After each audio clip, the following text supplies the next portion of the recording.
अस्सलामुअलैकुम रहमतुल्लाहि व बरकातुहू my YouTube friends, welcome back to my channel. Hope कि आप लोग बिल्कुल ठीक ठाक हैं और आप सबकी दुआ से अल्हम्दुलिल्लाह मैं भी ठीक हूँ।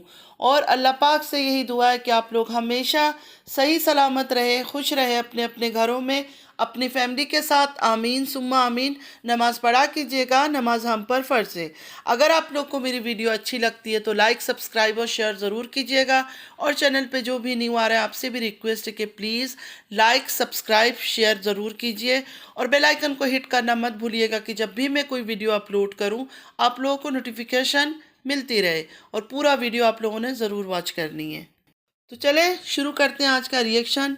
फिर से आसमान का ड्रामा स्टार्ट हो चुका है। आज से तो आप लोग रेडी रहिए। पुराने वाले जो खेल था, जो लास्ट 1 ईयर पीछे जो जाएंगे हम लोग और देखेंगे, तो यही ड्रामा होता था। आसमान की तरफ बातें करना, सब सो जाते थे, फिर अंधेरी रात को मैं छत पे चली जाती थी, टेरेस पे, और जाके मैं वहाँ अल्लाह से बातें करती थी। तो इस बेवकूफ़ औरत तारा से मैं ये कहूँगी, इंसान को जब अल्लाह से बात करना होता है ना, तो यूट्यूब के कैमरे में अपना मुंह डाल के दुनिया को नहीं सुनाता है। वो अल्लाह से अपनी एक अलग पर्सनल बातें होती है, वो दुनिया को सुनाने की नहीं होती है। जो सच में दुखी होता है ना, और जिसका अल्लाह से कनेक्शन होता है, या उसके कुछ ऐसे दिल में होती है कि मुझे अल्लाह से मांगना है, वो तुम्हारी तरह कैमरा ऑन करके आसमान से बातें नहीं करता दुनिया को सुनाने के लिए। व्यूज़ के चक्कर में लोगों को और कितना धोखा दोगी। शर्म करो, शर्म करो। अपनी दीन को लेकर भी मजाक उड़ा रही हो। अगर तकलीफ हो है तो जाओ ना, तहज्जुद के टाइम उठो, वज़ू करो, नमाज में खड़ी हो, अल्लाह को पुकारो, सजदे में जाओ, अल्लाह के आगे रो, अल्लाह से बातें करो। ये बात करने का कौन सा तरीका है? मैं कैमरा ऑन करके यूट्यूब में मैं दिखा रही हूँ मेरे अल्लाह मेरे लिए ये है, मेरे अल्लाह से मेरा कनेक्शन है। मक्कार औरत। इतनी ही सच्ची और अच्छी हो तो कैमरा ऑन करके दुनिया को ड्रामेबाजी नहीं दिखाओ। दिल से अगर अल्लाह को पुकारना चाहती हो, अल्लाह से बातें करना चाहती हो, जयनमाज डालो, कैमरा ऑफ करो और जाके वहां बैठ के जयनमाज में बैठ के अल्लाह से बातें करो, ठीक है? मैं भी किससे बात कर रही हूँ? जिसका दीन का कोई अता पता नहीं है, जिसको दीन से कोई लेना देना नहीं है। अगर होता तो 2 बार उम्रा करने के बाद इसमें कुछ तो बदलाव, कोई तो चेंजेस नज़र आता। लेकिन नहीं, ये तो वही के वही है। उल्टा इसने और भी ज़्यादा हरकत की सऊदीया में जाकर। सऊदीया के सारे वीडियोस तो इसने हाइड कर दिया, लेकिन लोगों ने डाउनलोड करके रखा हुआ है। और हर चीज़ काफ़ी लोगों की जहन में रह जाता है। इंसान जब कुछ ऐसी चीज़ें देखता है जो सही नहीं लगता है, वो सब चीज़ें वैसे ही जहन में रहती है। तो इसकी हर वो हरकत सबके दिमाग में है कि इसने सऊदीया जाकर क्या क्या हरकत की थी। फार्म हाउस लेना, फार्म हाउस में जाके स्विमिंग पूल में ड्रामे करना, भागना, दौड़ना, ज़मीन पे लेट के इधर उधर होना, मतलब कौन सा चीज़ इसने अच्छा दिखाया? इसको फिल्में याद आते थे, कहाँ कौन सा जगह शूटिंग हुई है, कौन सी जगह क्या हुआ है, और पूरा टाइम इसका एक ही ध्यान था कि शूट करूं हर चीज़। तो कब इसने इबादत की, कब इसने क्या किया, कुछ नहीं पता है। उम्रा के लिए सामान खरीद रही थी उम्रा जाने से पहले। उस टाइम पर भी इसके जहन में ये था कि मुझे अनारकली बनना है। मतलब एक बात तो सोचे, इंसान एक पाक जगह जा रहा है, अल्लाह के घर जा रहा है, वहां जाते हुए भी इसके जहन में अनारकली घूम रही थी। अनारकली कौन थी? उस टाइम में सलमा इसके साथ साथ थी। बड़ा मुझे अफसोस बस इसी बात का सलमा से होता है कि सलमा को उस टाइम पे इसको रोकना चाहिए था।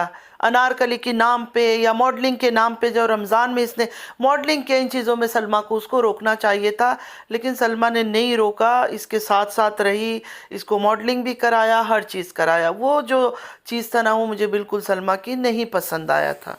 कितना झूठ बोलती है कि जब हस्बैंड की दूसरी शादी हो गई थी और हस्बैंड इसको इम्पोर्टेंस नहीं देता था, पूरा टाइम इसके पास होता था, अपने घर में छुपा के, अलमारी के पीछे छुपा छुपा के वीडियो निकाल देती थी। कई बार वो नज़र आ जाता था। इसकी बच्ची की जब बर्थडे हो रही थी, इसने फजूल का रोना धोना लिया हुआ था कि हस्बैंड वाइफ के पास से नहीं आया। वो तो अचानक किसी और के, क्योंकि ये सारे यूट्यूबर है ना इसके घर में, तो पता नहीं बाबर दिलबर किसी के कैमरे में तो आ गया था नज़र कि वो अलमारी के पीछे या बाथरूम के पीछे कहीं तो छुपा हुआ था। मतलब इतना झूठ, इतना झूठ, इतना धोखा, इतना कुछ सुनने के बाद अभी भी जो लोग हैं कहते हैं कि नहीं, ये जो भी करती है ठीक है। कौसर के साथ तो सिर्फ वो आदमी ड्रामा करता था, कंटेंट की तरह इस्तेमाल करता था। साफ दिखता था, साफ दिखता था कि सारा ड्रामा, बर्गर खा लो, बेड पे बैठा हुआ फजूल में हंस रहा है। ये सब तो सिर्फ ड्रामे थे, सिर्फ कैमरा ऑन करके। और कितना झूठ बोलेगी, हस्बैंड इसको इम्पोर्टेंस नहीं देता था, आज तक वो बंदा इतना इम्पोर्टेंस देता है। मैं तो सोचती हूँ इस तरह कोई बंदा हो ही नहीं सकता। तभी तो हम इसको बोलते हैं, इसके हस्बैंड को हम क्यों बुलाते हैं स्माइललेस, क्योंकि शर्म हाया कुछ इसके अंदर है ही नहीं। वरना कोई आदमी इतना गाली खाकर इस औरत के साथ रहता? किसी का भी आदमी कितना भी अपनी बीवी से प्यार करे, अगर कोई दूसरा बीवी की वजह से उसको गाली गलौज करे दुनिया के लोग, क्या वो बर्दाश्त करेगा? कोई भी गैरतमंद आदमी बर्दाश्त करेगा? आप लोग खुद बताओ ना इस बात को। उसके बाद इसकी इतनी कहानियां निकल कर आई, और साथ साजिद की वॉइस भी, साजिद की वॉइस, अजहर की वॉइस एक दूसरे से बातें कर रहे हैं, और साजिद कह रहा है कि उसकी तो आदत ऐसी है, मुझे बताना था। असगर से कह रहा है कि मुझे बताते अगर ये ऐसा कुछ तुम्हारे साथ कर रही थी, वही गंदगी का बता रही हूँ। तो इससे और क्या जाहिर होता है? इससे ज़्यादा वफादार और इसको कौन मिलेगा? ये कहती है नहीं मेरी तरफ ध्यान नहीं देता था, वो बेचारा तो पूरा ध्यान देता है, पागल है इसके पीछे, ये खुद उड़ी उड़ी फिरती है। ये हस्बैंड की शादी का कौन सी तकलीफ की बात कर रही है? कोई औरत अगर तकलीफ में हो, वो बन सवर के दुल्हन बन के साजन साजन साजन तेरी दुल्हन सजाऊंगी इस तरह की गाना गा सकती है? इतनी जो लोग देखते हैं, जो अंधे सपोर्टर है या अंधे व्यूअर्स है इसके, वो मुझे बताए कि किसी के हस्बैंड की भी शादी हो, क्या वो इस तरह के गाना गाएगी मेकअप करके बैठ के? तो तारा अभी ये रोना धोना, आसमान को देख के अपनी स्टोरी सुनाना, सेकंड वाइफ का ड्रामा, ये सब अब पुराना हो चुका है। ठीक है, तुम अगर फिर से वो हिस्ट्री रिपीट करना चाहती हो, इस बार कोई बेवकूफ़ नहीं बनेगा। उस टाइम पे जो है ना, उनकी हमदर्दी तुम्हारे साथ थी, लेकिन जैसे तुम्हारे रियलिटी धीरे धीरे सामने आई है, उनकी आंखें खुल चुकी है। अब वो दोबारा बेवकूफ़ नहीं बनने वाले। ओके, अब सारे इंडिया के लोगों की आंखें खुल चुकी है, अब तुम्हारे बातों में वो नहीं आएंगे। अच्छा, नैना ने आईफोन 14 प्रो मैक्स लिया, ये सुन के इनसे बर्दाश्त नहीं हुआ। एक दो हफ्ता सिर्फ इन्होंने वेट किया और भाग के जाके खुद भी आज लेकर आ गई। बात यहाँ आईफोन की नहीं है, आईफोन ले लिया, इट्स ओके, पैसा है तुम्हारे पास, साल में नहीं महीने में तुम हर महीने चेंज करो, इट्स ओके, कोई बड़ी बात नहीं है, it's not a big deal. लेकिन कम से कम इतना ड्रामाबाजी, इतना शो ऑफ, इतना एक्टिंग, वो भी दुकानदारों के सामने। तुम कोई टीनेजर छोटी बच्ची तो नहीं हो, जवान बेटे की माँ हो। अच्छा, जिस मोबाइल शॉप से मोबाइल लिया उन आदमियों का वीडियो निकाल रही है और साथ बोल रही है कि उनको शर्म आ रहा है। तो तारा, उनको तो शर्म ही आएगा, एक पराई औरत उनकी वीडियो ऐसे ही निकाल रही है खड़ी होकर। तुम्हारी तरह बेशरम तो नहीं है, शर्म आया, उन्होंने बेच तो नहीं दिया, हक हलाल का खा रहे हैं, मोबाइल का शॉप निकाला हुआ है, मोबाइल सेल कर रहे हैं, उससे उनका घर चल रहा है। तुम्हारी तरह ये बदमाशी हरकतें कर करके तो नहीं चल रहा है। अच्छा, मोबाइल शॉप में भी अपनी वालिदा को लेकर गई, आपने उनका हालत देखा, कितनी वो थकी हुई, कितनी टायर्ड लग रही थी। बात बोल भी रही कि अम्मी को और कोई टेंशन नहीं है, गैस का टेंशन है। जाहिर है सारे घर की जिम्मेदारी उन पर तुमने डाल दिया है, क्लीनिंग का, कुकिंग का, तुम्हारे बच्चे संभालने का, तो उनको तो टेंशन होगा। तुम तो यहाँ रंगरलिया मना रही हो, आदमियों के साथ हंस रही हो, बोल रही हो, मोबाइलें खरीद रही हो, लेकिन उनको तो घर जाके खाना मना बनाना है, घर को संभालना है। हालांकि ये सब चीज़ों का टेंशन इसको होना चाहिए था कि जल्दी जल्दी मोबाइल ले लूँ, घर चली जाऊँ, बच्चे घर में बैठे हुए। नहीं, अम्मी को टेंशन हो रही है क्योंकि सारी जिम्मेदारी इसने अम्मी के सर डाल दिया है। प्यार प्यार दिखा रही है मुंह से, और अंदर अंदर पूरा घर का काम अम्मी से करवा रही है। इवन घर के कपड़े भी, मशीन कोई सा भी हो, ऑटोमेटिक हो, मैनुअल हो, कुछ भी हो, माँ तुम्हारे पास रहने आई है, तुम माँ से घर के कपड़े धुलवाओगी? इसने अपने सारे सपोर्टरों को बोला हुआ था कि सलमा उधर माँ से काम करवाती है, ये करवाती है, वो करवाती है, जुल्म करती है, तो इसके पास आकर माँ कौन सा सुकून में है, ये कौन सा उसको आराम से छोड़ रही है। अगर इसको इतना प्यार होता अपनी माँ से, तो माँ को तो बेड से उतरने नहीं देती, पूरा दिन बेड पे लेटा के रखती। आज भी जब ये हस्बैंड के साथ बाहर शॉपिंग करके आई, आप लोगों ने देखा था कितनी थकी हुई टायर्ड लग रही थी, आंटी लेटी हुई थी सोफे के ऊपर। जाहिर है वो काम कर करके थक जाती होगी, बड़ा घर है इसका। शर्म करो तारा, शर्म करो, शेम ऑन यू। इस उम्र में अपनी माँ को इसलिए तुम लेकर आई हो सऊदीया से कि तुम्हारे घर का खाना पीना, घर के कपड़े, तुम्हारे बच्चे वो संभाले।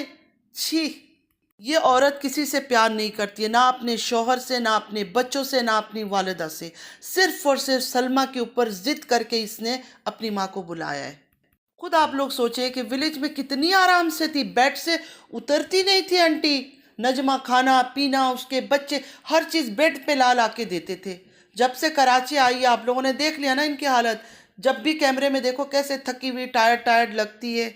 इसमें डॉलर आंटी का भी कसूर है, बेटी के पास आने का बड़ा ही शौक था ना, पता चल रहा होगा अब, लेकिन अब क्या कर सकते हैं, दुनिया को तो नहीं बता सकती अभी।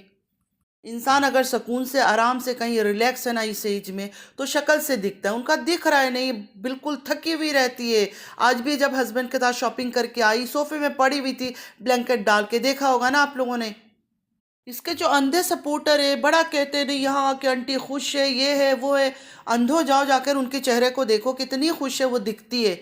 कई कई बार इतना टायर्ड लगती है, आज भी मोबाइल की शॉप में इतनी थकावट था उनकी चेहरे पे, और ये जब बाहर से आई अपने सामान वामान लेके हस्बैंड के साथ, कितना लेट आई है, उस वक्त भी इनका चेहरा मेहरा पूरा उतरा हुआ था, सोफे में पड़ी हुई थी। कहा भी उन्होंने कि इतना लेट कर लिया, फिर इसने एक्सक्यूज़ दे दिया कि सामान ले रही थी, ये ले रही थी, वो ले रही थी। ये औरत सिर्फ और सिर्फ सबको इस्तेमाल बना करती है, कंटेंट बनाकर। इसने अपने मरे हुए बाप को नहीं छोड़ा, उनको भी इस्तेमाल किया, कंटेंट बना लिया उसको अपने आसमान के चैनल पर, तो क्या ये जिंदा माँ को छोड़ेगी। बात करते हैं, लास्ट टाइम इसने ये कहा था कि इंडिया जाने वाली हूँ क्योंकि फिटनेस वालों ने अपनी गोद भराई के लिए मुझे बुलाया। तब इतने कमेंट आए थे, इतने कमेंट्स आए थे व्यूअर्स के, सब्सक्राइबर्स के, कि इसको पाकिस्तान में ही रोको, इंडिया में आने नहीं देना। अगर ये इंडिया आई, हम सड़े हुए अंडे और गंदे टमाटर इसके ऊपर मारेंगे, लेकिन इसको इंडिया मत आने देना। ये इतनी गंदी औरत है, हमारे इंडिया को और गंदा कर देगी, बिल्कुल इसको इंडिया में पहुंचने ही नहीं देना। मतलब इंडिया वालों ने इनकार कर दिया, रिजेक्ट कर दिया इसको कि हमारे इंडिया में ये कदम ही ना रखे। कौन कौन सा गेम नहीं खेला इसने व्यूज़ बढ़ाने के लिए, कौन कौन सा गेम नहीं खेला। विलेज गई, गंदी हरकतें इसने स्टार्ट कर दिया, कौसर के पास बेडरूम में भेजना, दिखाना, फिर विदाउट कोई बेडरूम का डोर को नॉक के बिना अंदर चले जाना, दिखाना कि ब्लैंकेट के अंदर साजिद सो रहा है। मतलब हर गंदगी इसने किया, आंखों में आंखें डालना, गेम खेलना, हाथ पकड़ना, टच टच गेम खेलना। कराची आकर भी इसने पूरी गंदगी करने की कोशिश की, हाथ पकड़ रही है, टच कर रही है, शोल्डर में सर रख रही है, पता नहीं, मतलब हर पैंतरा इसने आजमा लिया, कोई इसकी नहीं चली, व्यूज़ इसके फिर से ऊपर नहीं आए। अब इसने शुरू कर दिया आर्टिकल आर्टिकल का गेम खेलना, फेक गेम खेलना। मतलब ये कब तक ये सब ड्रामा करेगी, कब तक इंडिया को टारगेट करेगी, कब तक इंडियन लोगों को टारगेट करेगी। ये जहाँ रहती है पाकिस्तानी है, पाकिस्तान में इसके कोई वैल्यू नहीं है, कोई इसकी औकात ही नहीं है पाकिस्तान में। ये हमेशा इंडियन लोगों को टारगेट कर लेती है, इसको वही मिलते हैं खेलने के लिए कि हाँ उनके ही दिलों से मैं खेलती रहूं। तो मैं ये कहना चाहूँगी तारा, अब तुम्हारा गेम नहीं चलेगा। अब इंडियंस की आंखें खुल चुकी है, वो अब तुम्हारी सारी हरकतों को समझ गए, सारी अदाओं को समझ गए।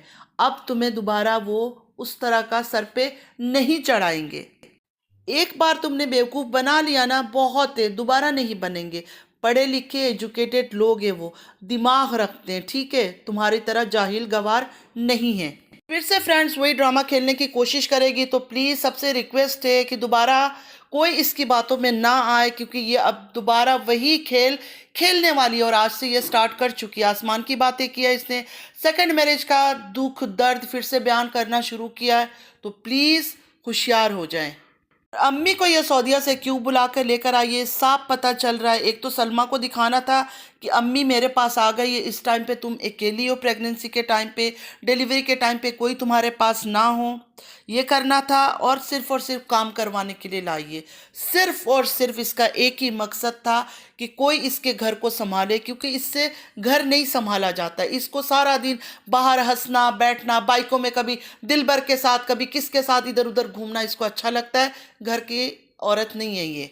तो बस फ्रेंड्स आज के लिए इतना ही। आई होप कि आज का वीडियो आप लोगों को अच्छा लगा होगा। अगर अच्छा लगा है तो लाइक सब्सक्राइब शेयर ज़रूर कीजिएगा, और चैनल पे जो भी न्यू आ रहा है आपसे भी रिक्वेस्ट है कि प्लीज़ लाइक सब्सक्राइब और शेयर ज़रूर कीजिए। बेल आइकन को हिट करना मत भूलिएगा कि जब भी मैं कोई वीडियो अपलोड करूँ आप लोगों को नोटिफिकेशन मिलती रहे। पूरा वीडियो ज़रूर वॉच कीजिएगा। नमाज़ पढ़ा कीजिए, नमाज हम पर फ़र्ज़ है, नमाज की कोई माफ़ी नहीं है, तो प्लीज़ नमाज ज़रूर पढ़ा कीजिएगा। चलती हूँ, दुआ में याद रखिएगा। ज़िंदगी रही फिर मुलाकात होगी। अल्लाह हाफिज़।